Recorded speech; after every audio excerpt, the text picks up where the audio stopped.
Welcome back to the Property Investors Handbook podcast. I'm your host, Adam Bell, and today we're diving into the recent changes in rental laws in Queensland, which took effect back on the 6th of June 2024. Now, these changes are reshaping the rental landscape, ensuring fairness and transparency for both tenants and property investors.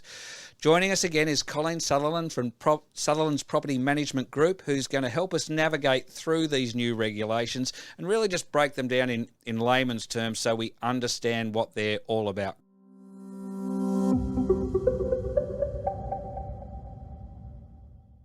Colleen, welcome to the show.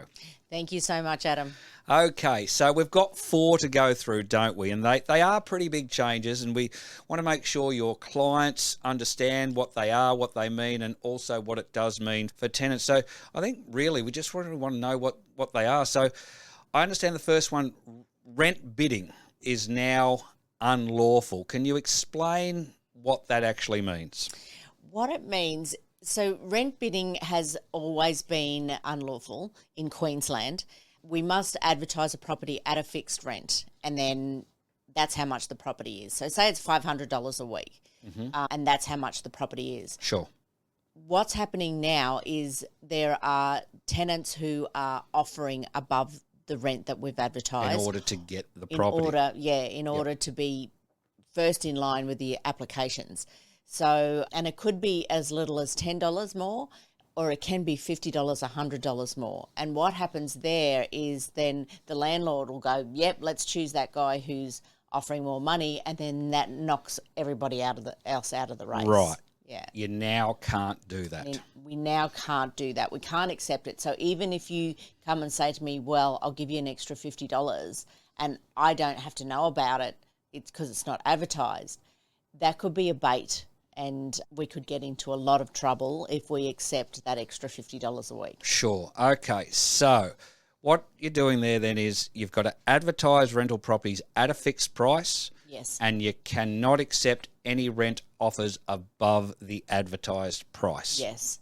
And so that aims to, again, transparency, fairness, making the process straightforward and more equitable for all parties. So all renters, all tenants have a fair crack at the property. So what we've got at the moment is a affordability crisis more than anything else.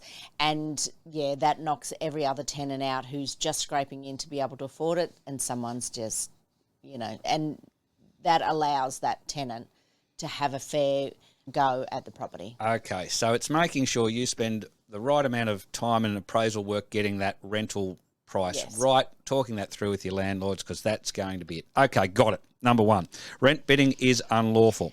Okay, 2, capped rent in advance payments. Explain this one to me.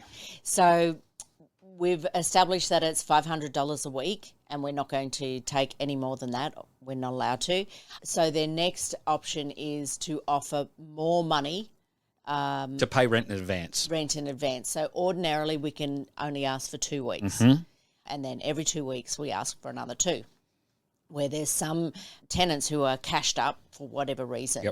And to get in front of all the other applications, they'll say, I'll pay 3 months in advance. Right. So again, that knocks everybody else out. That gives them an advantage. Yeah, and it gives them the step up that they'll get it because they've paid so much in advance. Okay, so now that's been capped as what you can do to that. What is the maximum now that you can take advance? If 2's normal, what is the cap? The cap now is 1 month. Right, so 4 weeks. Yeah, 4 weeks rent is the maximum we can take. In advance. Okay, so being that 2 weeks is still the standard, that is something a tenant can offer to do, again, to maybe just get them a little bit ahead of the game. Yes. Okay, all right.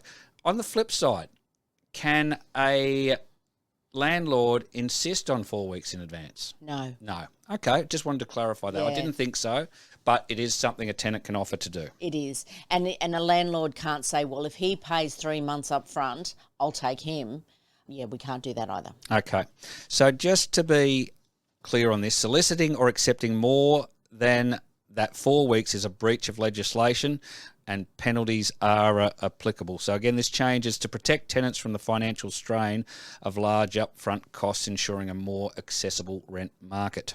Cool. All right, number 3, regulated rent increase frequency. Now that's a bit of a mouthful, but we have talked about this in a bit of detail before. And it can be hard to get your head around. But this is where the frequency of rent increases has been regulated now to provide more stability for tenants. And the key now is rent can now only be increased no more than once every 12 months, correct? Correct. Right. So, explain that to me. So previously, the rent increase was over the tenancy. So if that tenant moved out in 6 months' time, I could get it to market up it for the rent next one. Yep. because the market's moving so quickly. So get it to market rent and then rent it from there. Whereas we can't do that now. The rent amount goes over the property.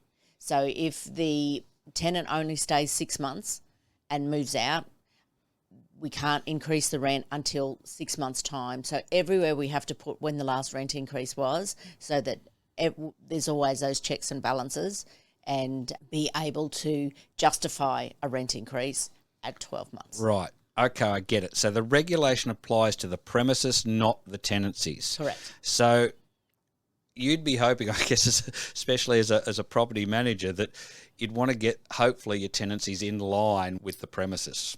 Correct, So that it makes it easy, because Yes. once it doesn't, you've got that That misalignment gap, yeah. and that gap. And explain to me in those circumstances. So, again, someone has a tenancy for 6 months. The rent was at $500 for that 6 months. They move out. The new tenant, that has to be at $500 for at least the first 6 months. However, it would need to be written into the tenancy, into the lease, if there was going to be an increase at that halfway point of that next tenancy, correct? Correct. And we still need to give them notice that the rent is going to increase. We're only able to do that because it is written in the tenancy. Okay. And then when a tenant breaks the lease, that causes it throws the whole alignment of rent increases and leases out of whack again. Out of whack again. Yeah, we have to be very careful on our dates. Okay, so you've obviously gone in and got your processes and systems sorted out to make sure the record keeping on this is top notch, so that you can let your landlords know. Yeah, it manages the risk for the landlord that we've got those dates correct, and then we're able to increase the rent at the right time. Okay, all right. Bit of a tricky one there. Very tricky is that one. Tricky to manage, and again, another great reason to have you guys on board to do it. But don't envy you on all the extra paperwork that might bring into play, especially, as you said, with breached leases, etc. Okay, last one, unlimited rent increase amounts. Explain that one to me. So that means we can increase the rent anywhere from $10 a week to $100, $150, $200. There is no limit to what we can increase the rent by that 12-month mark. There was before? There was before, but what happens is some rents are going up extraordinarily high amounts. So we still have to make sure that the property meets the market, as in rental amount before. What they were trying to bring in is a 2% rent increase. So that didn't get passed. So we could only ever increase the rent by 2%. Sure. But now we've got the unlimited rent increase. Okay. All right. So just to recap then, the 4 changes to legislation for everyone to understand. Rent bidding is now unlawful in the fact that you've got to advertise a fixed price, and you can't accept offers above that price no matter what. Capped rent in advance is 4 weeks, 4 weeks only. Tenants cannot pay any more in advance than that. Regulated rent increase, i.e. once every 12 months per property, not per tenancy. And you are able, as the last one, to increase rent at any amount that is appropriate at that 12-month stage when you can. Fantastic. I think that's pretty clear. I hope that's pretty clear. They are a bit tricky. But look, if anyone does have any more questions, they can obviously get in touch with you, talk it through a bit more.